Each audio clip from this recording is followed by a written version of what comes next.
G'day Spurs fans, Paul Hotspur hippie here, the only psychedelic soccer show on the internet, and it's match day folks, it's match day, yes. Are we excited? I'm pumped man, I'm pumped. It's bright and early this morning, I've just done a stream and I'm here trying to get whatever little skerrick of vitamin D I can get into my pale old bones, because I feel I'm gonna need strong bones to watch it tonight. Hopefully we're gonna kick on from where we left off last week in the second half against West Ham particularly. Very exciting, very exciting. The fact that Ange has got us to play that style of football in like 2 hours, I think that's all they had training, was 2 hours. Don't believe what you hear, it was 2 hours, that was it, nothing else. Was pretty promising start, and wouldn't it be nice to say that that was our worst performance of the season, you know, when we look back at how brilliant we are at the end of it. Can't wait. Now, there's lots of rumours going around as usual, lots of rumours, and it's all centred around Harry Kane as usual. Looks like the German press have taken it to a whole new level.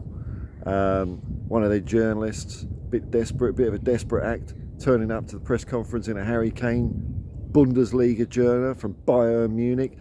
So he got his 15 minutes of fame, and then he's lost his job because he's been banned, and that's what should happen to these toe rags.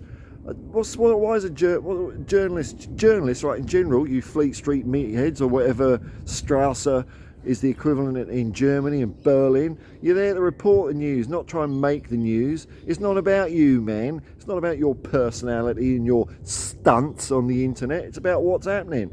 So Ange gave him short shrift, which was nice to see.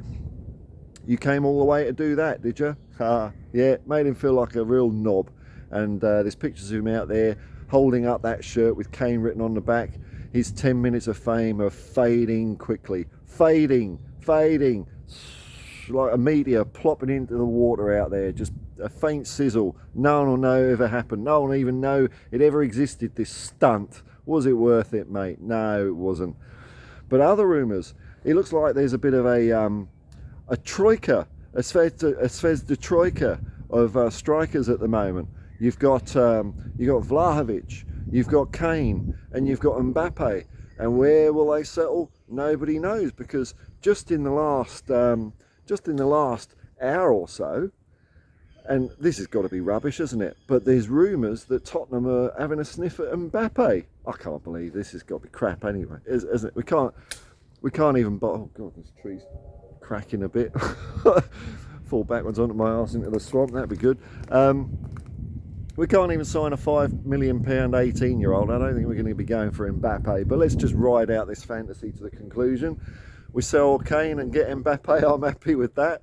I mean, you know, but it ain't going to happen. I would still rather have a couple of centre-backs, but this is the way that football business people see things, don't they? They don't see it as the team, the chemistry, the coming together of these 11 expressive individual human beings to form one independent organism that just dominates all the opposition. No. All the suits see is how many shirts can they sell and how many bums on seats can they get through the door. They don't care about football. So it wouldn't surprise me if we're going for someone like Mbappe, and yet again we don't sign any defenders, because defenders aren't glamorous, are they? They ain't glamorous, they don't score goals, but they should stop you letting in 63. We might bloody win something if we had defenders at the back instead of the donkeys we have. But no, let's get Mbappe. So I don't know, man. And then the other rumour is that Vlahovic is also going to Bayern Munich. So how many strikers do bloody Bayern Munich want these days? Or is this all just part of their flirting with every forward? You know, it's like musical chairs. It's like that they're at Regal's nightclub and it's 2 a.m. and George Michael's Careless Whispers just come on and they haven't got a bird to snog and they're just scrabbling around. Well, you know, scrabble off, mate. Scrabble off, because all the cool kids have got the chicks and are on the night bus on the way home having a kebab. So Germany don't belong in that crowd, I'm afraid. We are going to see a couple of players probably we haven't seen yet this season. Well, this season's only one game, isn't it? It looks like possibly Eric Dyer, because Eric Dyer got an extra bit of time off for, I don't know, maybe he bought some extra duty free at the airport or something. Maybe he hurt his finger collecting his bag out of the reclaimed baggage thing, something like that, if his manservant wasn't there to do it for him. So we might unfortunately see a bit of Eric Dyer, Hollywood's Eric Dyer this afternoon. But also Jed Spence. Jed Spence. Remember that kid? Remember the kid we were all excited about signing a year ago, and then we just shipped him off straight away to Hull somewhere, when, I don't know. So it'd be nice to see him in a Spurs shirt. Can he cut it? I don't think anybody knows now. The last I saw of him was when he was playing for Nottingham Forest, and he was better than us. And after that, I don't know how his season's even gone. I think he's had a bit of an up and down season overseas. But, you know, let's see if Ange gives him another chance. What I'm expecting to see tonight is more of the same, man. More of the same. And I don't think Leicester quite have the awesome strike power that West Ham had. Oh my God, I mean, they only had 3 chances and we let 2 in, didn't we? No, 4 chances and we let 3 in with that crap at the back. But, you know, it'll be interesting for Maddison to face up against his old team.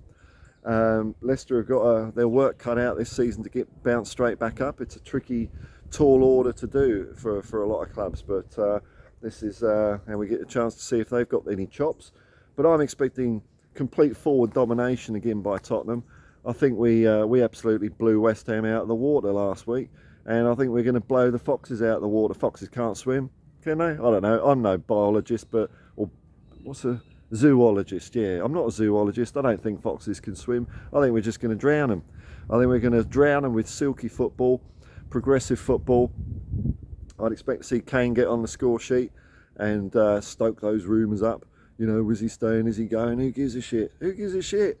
You know, he's here at the moment. I don't know what all the fuss is about. I don't know, man. So I just want to see more of the same from Ange. And you know, this is I suppose this is our last big test before Barcelona, because we're playing some Singapore team next week. Don't think we'll have much trouble with them. But Barcelona's going to be an interesting game. Will it be Mbappe walking out in a Spurs shirt? I don't know. Where do these rumours come from, man?